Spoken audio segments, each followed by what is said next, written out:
Welcome back. Well, the Seawolves head into the final week of the regular season with hosting rights for the semifinals on the line.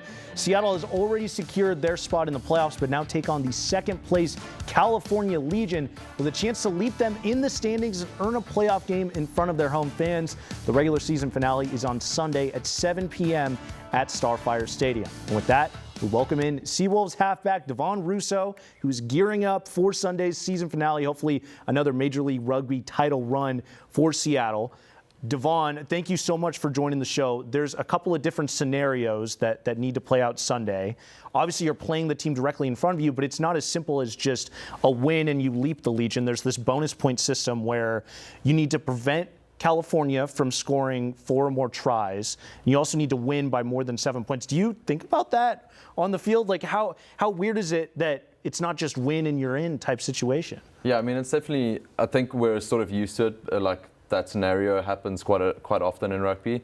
But for us as a team, it's more of focusing on our processes, just going into the game, doing the things that we need to do well, do those things well. And try and get the win, play as best as we can. Obviously, coming down to the wire in the game, there will be scenarios where we probably have to think about, like, okay, our discipline needs to be in check so we don't give them any penalties so they can get more points or potential tries to prevent those bonus points from happening. But yeah, for us, it's just focusing on the next job. Well, and you guys are coming off a big win over the Free Jacks last week, a third win in your last 4 as well. What's been working well for you guys to end the season on a bit of a hot streak here? Yeah, I think we started the season off with a bit of bad luck. We had quite a few injuries, so we've sort of gone back to strength now with getting some of those boys back. But the main shift in our team's mindset was a thing called TNT, takes no talent. That's something we speak about every day. So it's just all the things on the field that really require no talent, like working hard, sprinting when you need a sprint, being the first guy to set. And that's something that we focused on heavily, and that's really transformed our game in the last couple of weeks. Well, and you guys get California for the second time this year. A tough 7-point loss back in April, and you were telling me in the break that was one that you guys felt like you should have had. How do you guys feel you match up with the Legion, and any sort of rivalry there? I mean, you guys are the last 2 teams in the league that are still on the West Coast here. Yeah, I mean, I think there's definitely a big rivalry between us. Like you said, there's 2 of the founding teams of the league. We feel we should have won that first game against them, and unfortunately we didn't.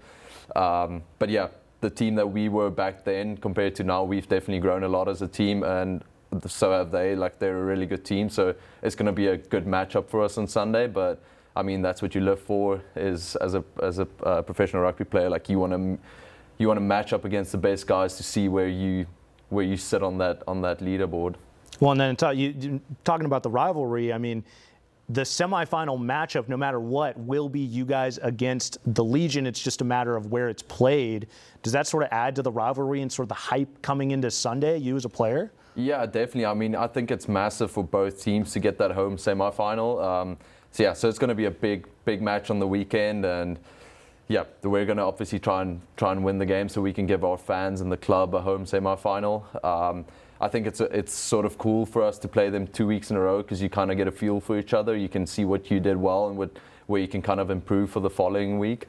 So yeah, super excited for it. Well, you mentioned the home field advantage. You guys are 3-1 at home this year.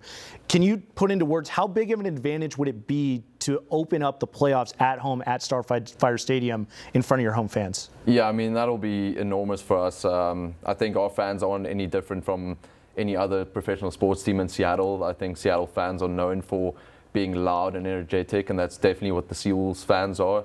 I know they'll come out in numbers if we get that home semifinal, and I mean, they're so close to the field. We'll be hearing them from the field, and that'll definitely just give us that extra bit of energy to pull through the win. Yeah, and I mean, for anyone out there that maybe hasn't been out to a game yet, can you explain what they're missing out on? I mean, what is that atmosphere like at Starfire when it's rocking?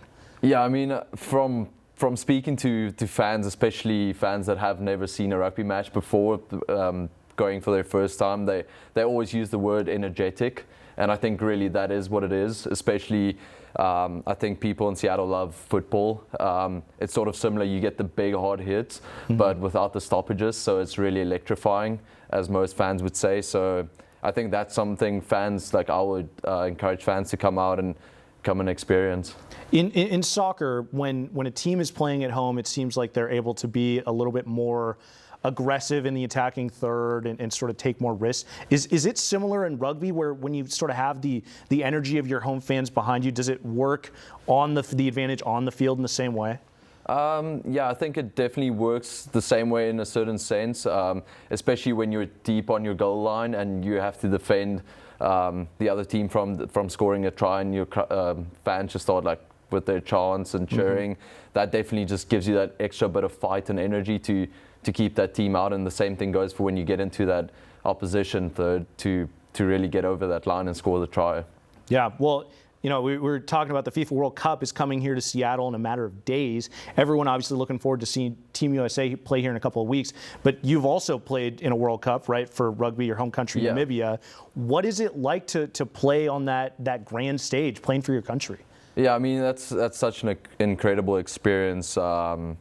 Yeah, just representing your country. I think that's something, as a professional sportsman, that's something you dream of as a kid, is to represent your country at the highest level.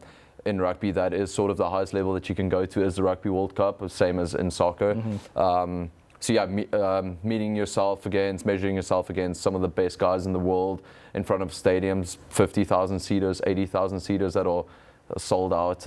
It's just electrifying. It's an awesome experience. Yeah. Yeah. Really quick, any one country that you're going to be paying attention to the most for this World Cup? I think Spain's a little bit of a sleeper, and then I'll definitely, or not a sleeper, they're obviously a giant, but I'm curious to see how Portugal go. Yeah. Obviously, Ronaldo is one of the greats. I know he's 40 plus now, but well, that midfield as well is pretty that's the thing. So like well. he's never really had that midfield before. So Yeah. it'll be awesome to see what they can cook up with that midfield. Incredible. Divan, thank you so much for joining us. We appreciate it. Have a great weekend, everybody.